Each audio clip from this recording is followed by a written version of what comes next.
뒤늦게 뭐 공부를 시작해서 성적 급상승을 했던 많은 학생들 저도 이제 책 쓰면서 인터뷰를 했는데 신기하게 성적 안 오를 애는 너무나 잘 아시겠지만 그걸 안 한단 말이죠. 아 여기 보고 해주셔야 돼요.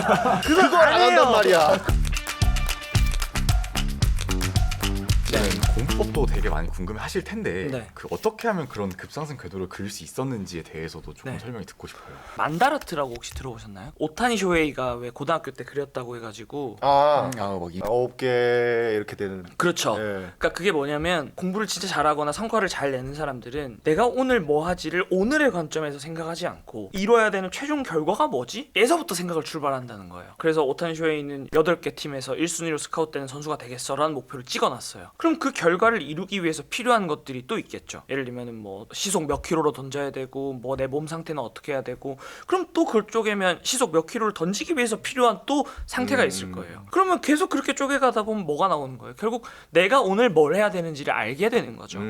제가 항상 얘기하는 건데 학생들한테 이번 시험의 목표가 뭐예요? 라고 하면 딱 성적이 오를래 안 오를래 보여요. 성적 안 오를래는 너무나 잘 아시겠지만 선생님 저 이번에 시험 잘 봐서 엄마에게 효도할 겁니다. 그러면 이제 물어봐요. 어떻게 시험을 잘 볼 거예요? 물어보면 이번에 진짜 열심히 해야죠. 공허하다. 네, 그런 애들은 다음 시험 끝나고 또 막연한 친구들. 똑같은 얘기 또 하고 또 후회하고 또 그걸 반복해요. 근데 다음 시험에 나는 평균 뭐 8점을 올릴 거예요. 뭐 예를 들면 내가 몇 등급을 받기 위해서 대략 이 정도까지는 올려야 됩니다.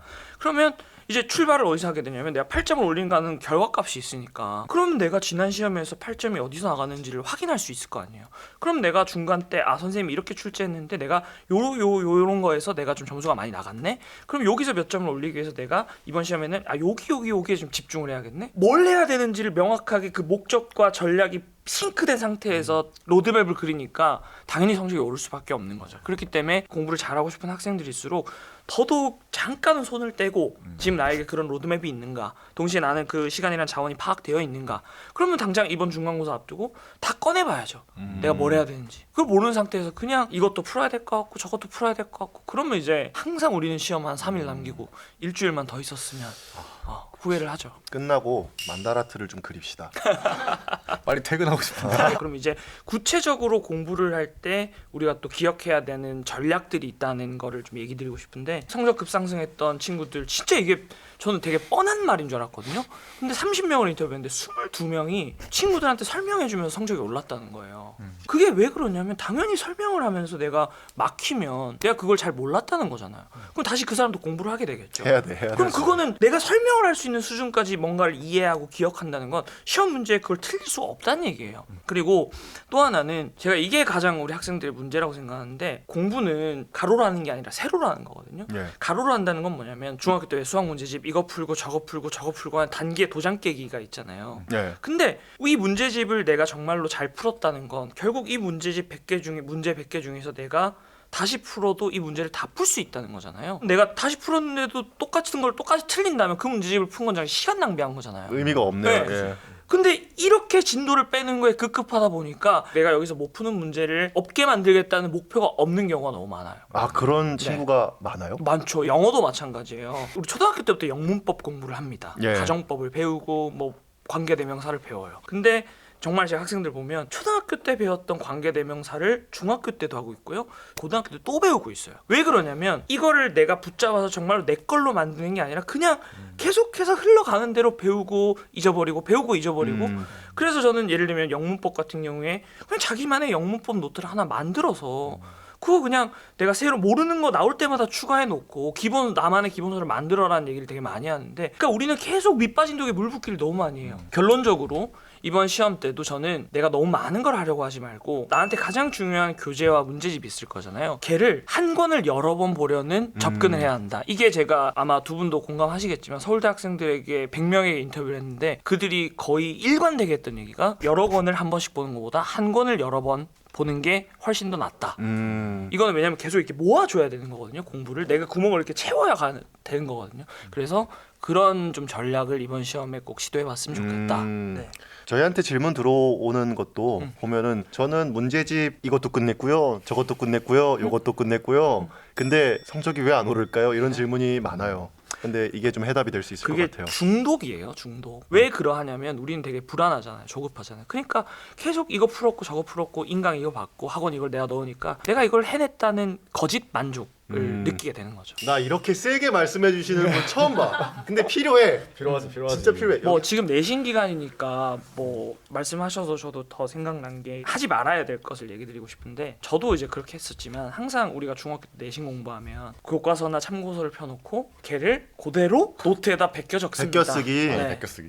그거는 정말로 비효율적인 일이에요. 그거는 그냥 쓰면서도 나는 다른 생각을 하고 있거나 그냥 내가 썼다는 것에 만족하는 거죠. 그것도 거짓만족이에요. 그렇죠. 진짜로 공부를 잘하는 학생들은 똑같이 노트에 적어도 한 번 내 뇌를 거쳤다가 나와요. 그러면 그건 뭘 의미하냐면 나의 언어로 재구성을 할 수 있다는 거예요. 그러면 배우는 거죠. 네, 그게 그 안에 어떤 원리가 들어가 있냐면 들어갈 때 이미 나는 이 지식을 구조화해서 넣어야 돼요.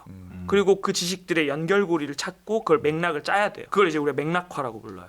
다시 꺼낼 때도 다시 구조화를 해서 꺼낼 수밖에 없어요. 그게 대표적인 게 예시가 마인드맵인 거예요. 그걸 이해하면 저는 엄청 공부하는 시간을 세이브할 수 있다고 생각해요. 그리고 제가 인터뷰했던 모든 학생들은 이거를 의식적으로든 무의식적으로든 어느 순간 깨우치고 있었다 얘기를 드리고 싶어요.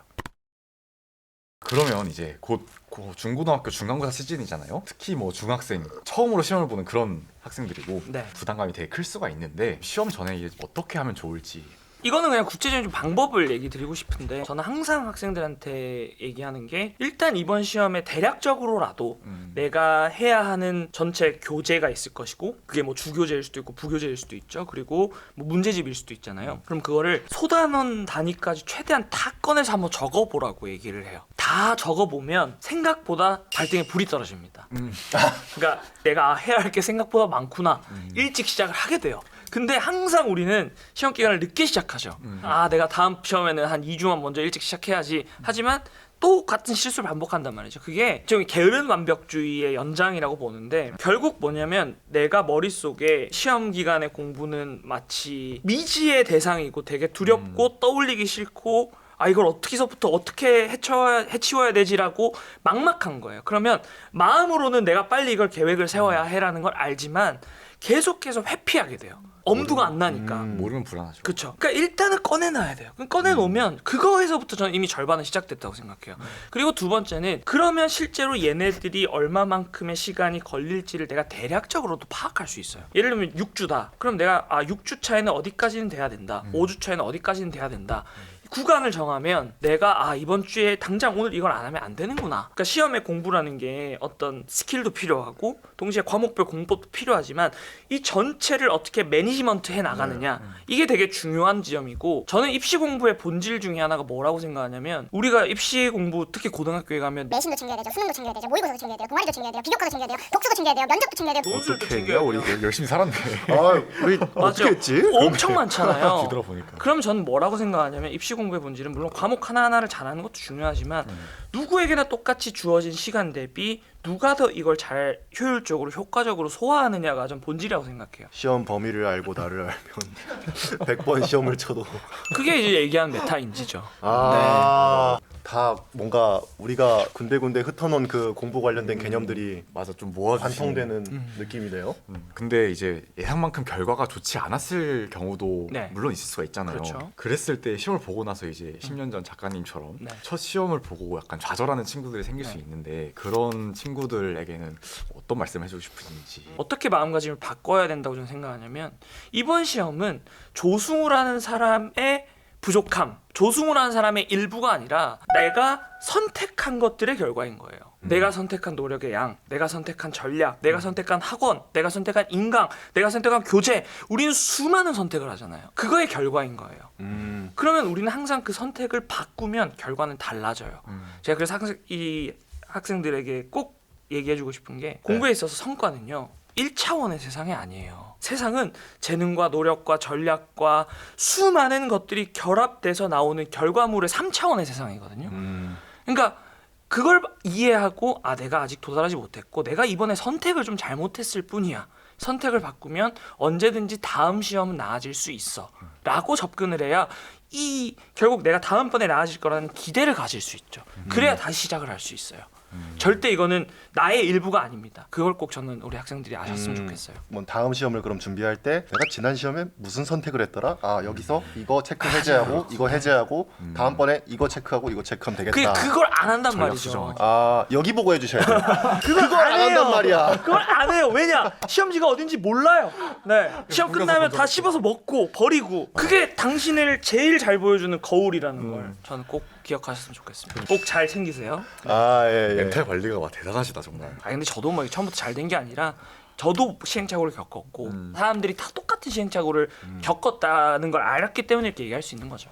근데 이거는 저뿐만이 아니라 뒤늦게 뭐 공부를 시작해서 성적 급상승을 했던 많은 학생들 저도 이제 책 쓰면서 인터뷰를 했는데 신기하게 내가 성적은 안 올라도 어제보다 오늘 나아진 게 뭐가 있는가. 우리가 항상 공부를 망치는 가장 큰 마음 중에 하나는 조바심이에요. 다이어트를 망치는 마음도 조바심이에요.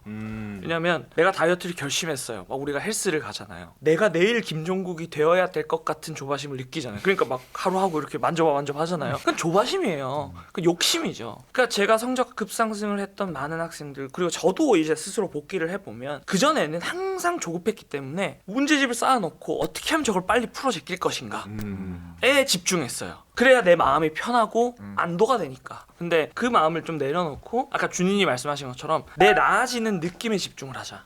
결국은 매일매일 지금 나아지고 있는 것들 예를 들면은 뭐 내가 어제보다 오늘 늘어난 공부 시간 또 내가 어제보다 오늘 뭐 마친 문제의 개수 그러니까 아까 마치 게임 얘기했던 것처럼 스스로 내가 레벨이 오르고 있다는 거를 의식적으로 생각한 거죠. 그거를 뭐 일 단위로 주 단위로 월 단위로 계속 기록을 하면서 스스로 내가 지금 레벨이 오르고 있다는 걸 확인하니까 저 지점까지 내가 저 오아시스까지 결국엔 도달할 수 있을 거라는 믿음을 계속 가지고 공부를 할 수 있었던 거죠. 결론적으로 저는 그렇게 하고 나니까 고2 5월 때 모의고사에서 전국 11등을 했죠. 와. 근데 운이 좀 좋았어요. 이거는 뭐 사실 저도 수학 과외를 할 때 이제 수업을 끝나면 좀 강해진 느낌이 들었냐 이런 질문. 강해진 느낌. 저는 그렇게 뭐 물어보거든요. 전사 키워? 전사지 있어요. 고등학생 전사들이야. 10여 년간 몇 명 만나보셨어요? 뭐 세보진 않는데요. 뭐 수천 명 되겠죠. 예, 네. 수천 명의 학생과 학부모님들을 만나 보셨을 텐데 그러면 질문도 수천 가지가 있을 거 아닙니까? 그렇죠. 근데 사실 비슷비슷해요. 또. 예. 네. 대표적으로 제가 최근에 무슨 마음 카페에서